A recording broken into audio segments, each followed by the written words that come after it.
Have you ever wondered why some people awaken, only to fall apart? Why a practice that promises transcendence sometimes unleashes complete chaos? For thousands of years, mystics have whispered of a sacred force sleeping at the base of your spine. A serpent, dormant, waiting. But what if this energy is not just a gift, but a test? He who awakens the serpent without wisdom shall meet the dragon of his own shadows. These are not poetic metaphors. They are ancient warnings passed down through mystery schools, buried temples, and the journals of those who tried to force their awakening and paid the price. In this video, you will discover the 5 sacred truths you must know before awakening Kundalini. These are not just teachings. They are the difference between expansion and collapse, between clarity and madness. And if you stay until the end, you will receive something deeper. The forgotten key to walk this path not with fear, but with reverence. So if this message speaks to your soul, welcome to Mystica Nexus. Let us walk this path together. You may have heard it described as energy, as potential, as spiritual power waiting to be unlocked. But Kundalini is not just energy. It is sacred fire. And like any fire, if it is summoned too soon or without reverence, it burns. In the ancient texts of India, Kundalini is not approached casually. She is described as Shakti, the divine feminine, coiled like a serpent at the base of the spine, resting in 3.5 turns.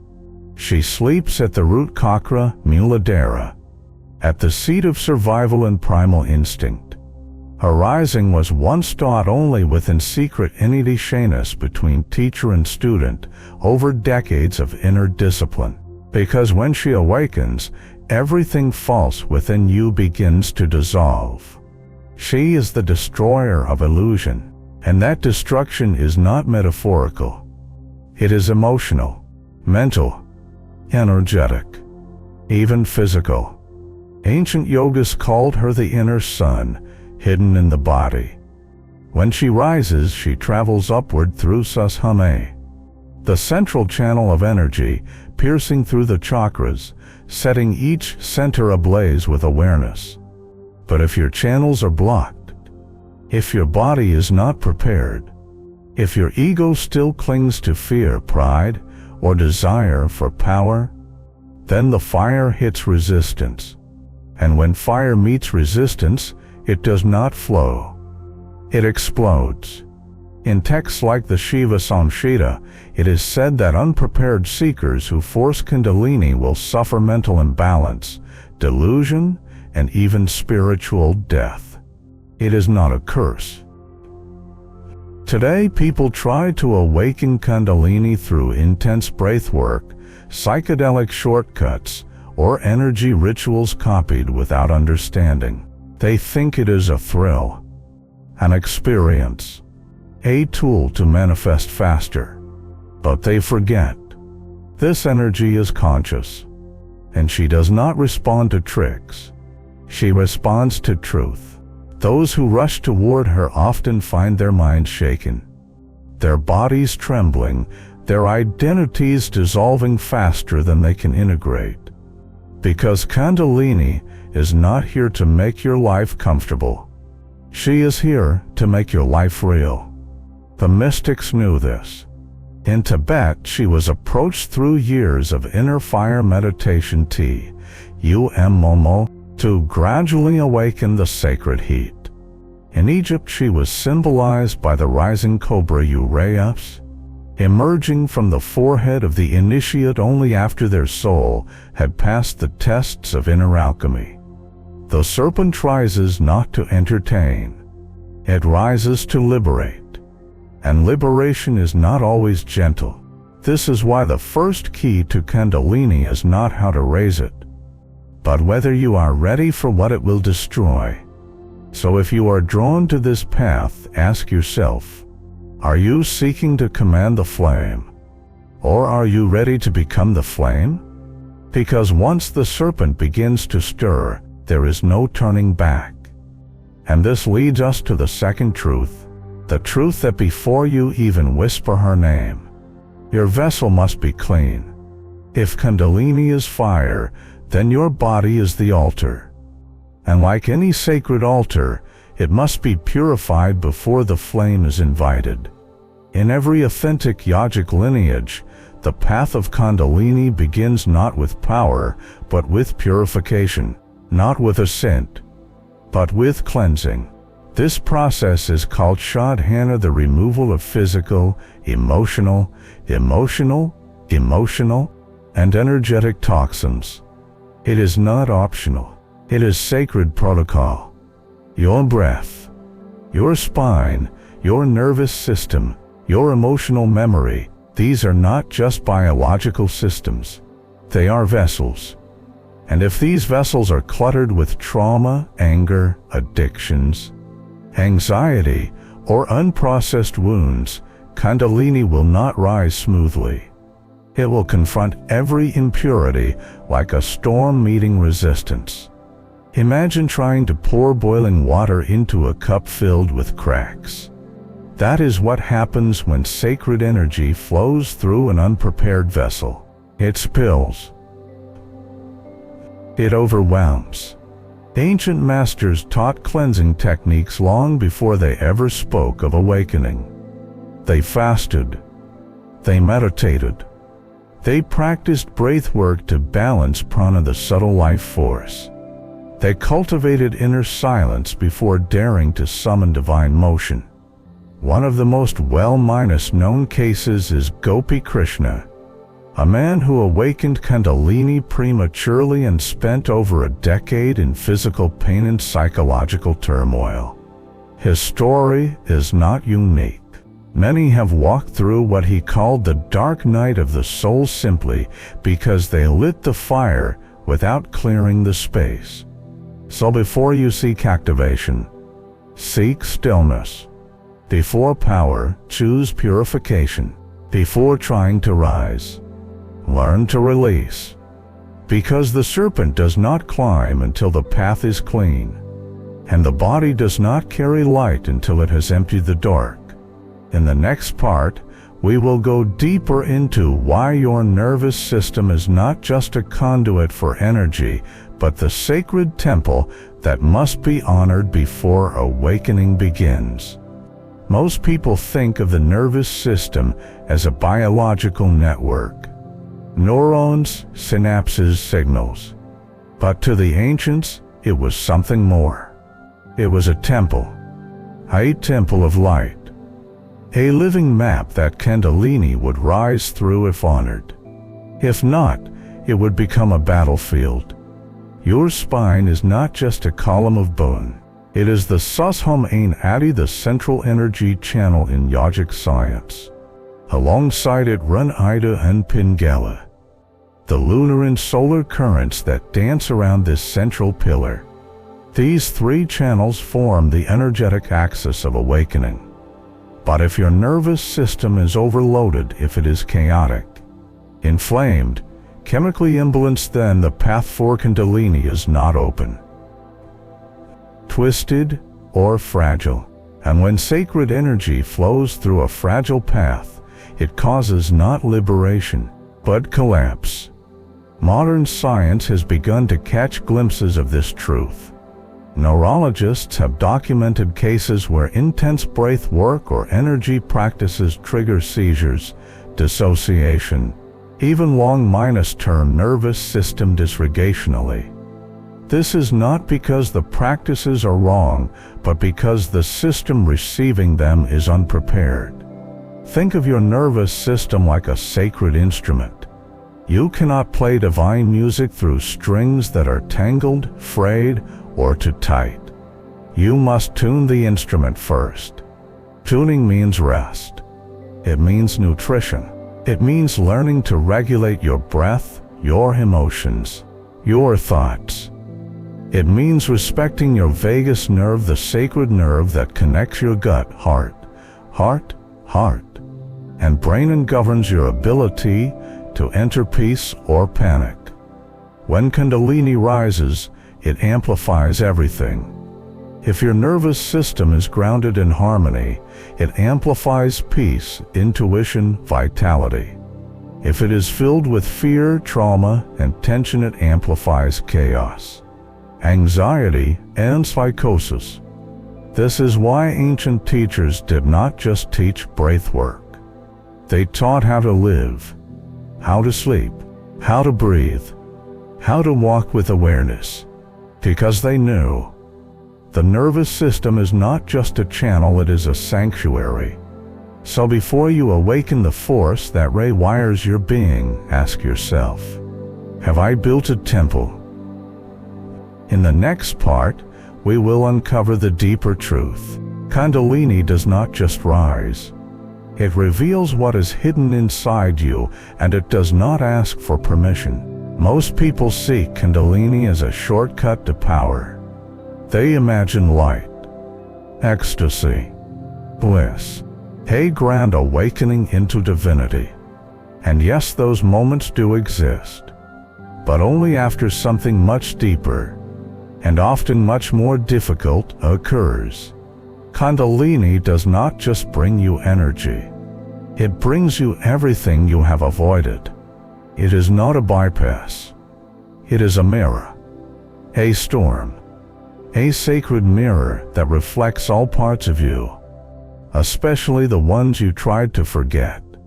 When the serpent rises, she moves through your inner architecture. Your chakras are not just wheels of energy. They are vaults of memory. They hold pain, trauma, beliefs, identities you built to survive but that now limit your soul. And as she climbs, she unlocks them. The root chakra may flood you with old fears of safety and belonging. The sacral may bring up sexual shame, past abuse, or suppressed desires. The solar plexus may reveal how deeply you feel unworthy or powerless. The heart may crack open grief you never allowed yourself to feel. The throat may tighten with years of silence. The third eye may pulse with visions you are not ready to understand. This is not malfunction. This is initiation. Kundalini is not just a light that rises. It is a dragon that purifies. You are not just receiving divine energy. You are meeting your unconscious self, the parts that cry in your dreams, the voices you silence, the wounds you cover with positivity. Many who awaken prematurely describe what seems like breakdown, emotional overwhelm, panic, flashbacks, night terrors, intense fear of death. But often, this is not breakdown. In Jungian psychology, this is shadow work. In ancient Tantra, it is the burning of the lower self through the fire of inner awareness. The serpent does not rise to make you comfortable. She rises to set you free. And freedom is not always gentle. It is always honest. Imagine a room sealed for decades. When the light enters, dust rises, spiders crawl, air stirs, and only when everything has been revealed can it be cleansed. That is Kundalini. Not light at the end, but light through. So if you feel fear, sadness, discomfort as you begin this path, do not run. Do not label it bad energy or blockage. It may be the medicine showing you what must be healed before you can rise. Because this energy is not here to reward your ego. It is here to dissolve it. And only when that surrender begins, does the true rising start. Which brings us to the next revelation, that the more you try to control this force, the more it will show you how little control you ever had. We live in a culture obsessed with control. Control your body. Control your time. Control your success. Even your spiritual path. So naturally, when we hear of Kundalini, this mysterious energy that can unlock higher consciousness, our instinct is to ask, how do I control it? How do I make it rise? But here is the paradox that mystics have taught for centuries. You do not control Kundalini. You remember her. You make space. And then, you surrender. Kundalini is not a tool, not a hack, not a system to be mastered. She is Shakti, pure consciousness in motion. She does not obey your will. She responds to your humility. In the scriptures, she is not called forth through aggression. She is invited through stillness, through purification, through trust. Think of a cobra rising in front of you. If you try to grab it, it bites. If you kneel and respect, it dances. The spiritual ego often wants to achieve awakening. It wants to rush, conquer, claim. But Kundalini laughs at that. She rises not when you chase her, but when you become still enough to be moved. Some of the most powerful awakenings happen in moments of heartbreak, in surrender, in illness, in solitude, in the silence after you have given up control and whispered, I do not know. I am ready to listen, because surrender is not weakness. It is alignment. It means trusting that this force knows you better than you know yourself, that it will rise exactly when the time is right, not a moment before, not a moment too late. The ancient yogists did not try to force awakening. They created inner stillness so deep that awakening became inevitable. They became like empty bowls ready to be filled, not by their effort but by grace. In Taoist alchemy, this is called Wu Wei, non-Midas doing. In mystical Christianity, it is called divine yielding. In every tradition, the message is the same. Stop trying to be God so that God can finally move through you. Your body is not the driver. It is the chariot. And Kundalini is not your prize. She is the charioteer guiding you home. So the more you grip, the less she flows. But the moment you release, she begins to rise. And you begin to dissolve. All that you thought you were, the roles, the wounds, the runes, the stories, burn away. And in that burning, you begin to remember something older than your name, deeper than your mind, brighter than any light you have ever seen. You remember who you were before forgetting became survival. So ask yourself now, can you surrender to something bigger than your plans? Can you trust a force older than your mind? Because when you do, Kundalini will not just rise. She will carry you. And now as this journey reaches its final breath, there is one last truth you must hear. This path is not meant to frighten you. It is meant to return you gently, fully, powerfully back to your soul.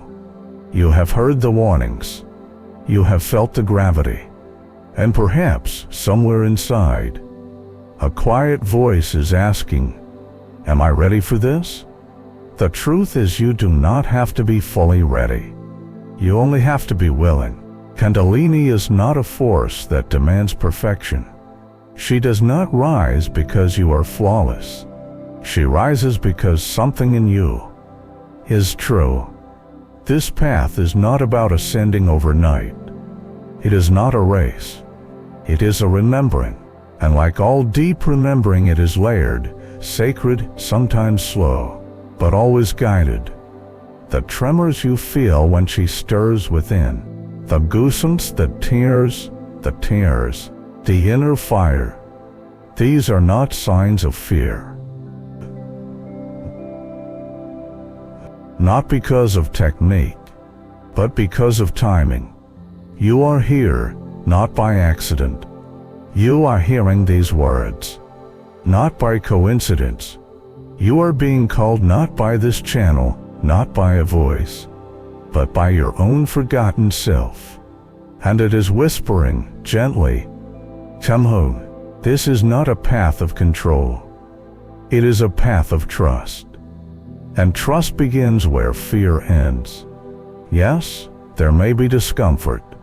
Yes, shadows will rise. Yes, your identity may be reshaped. But through it all, something greater emerges.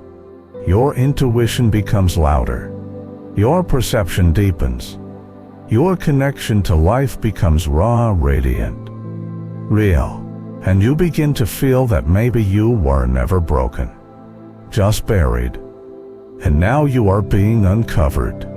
So do not rush. Do not force. Do not compare your path to anyone else's. Let your process be yours. Let your awakening be slow, poetic, wild, divine. And if you ever feel alone, remember this: you are not. This channel exists as a companion, as a guide, as a mirror for the mystery unfolding within you. We are not here to teach you what to believe. We are here to remind you what you already know deep down. If this journey speaks to you, if something stirred in your chest as you listened, then stay with us. Subscribe not to follow, but to walk together, to breathe together, to rise when the time is right. Because in the end, this is not just about awakening Kundalini. It is about awakening you.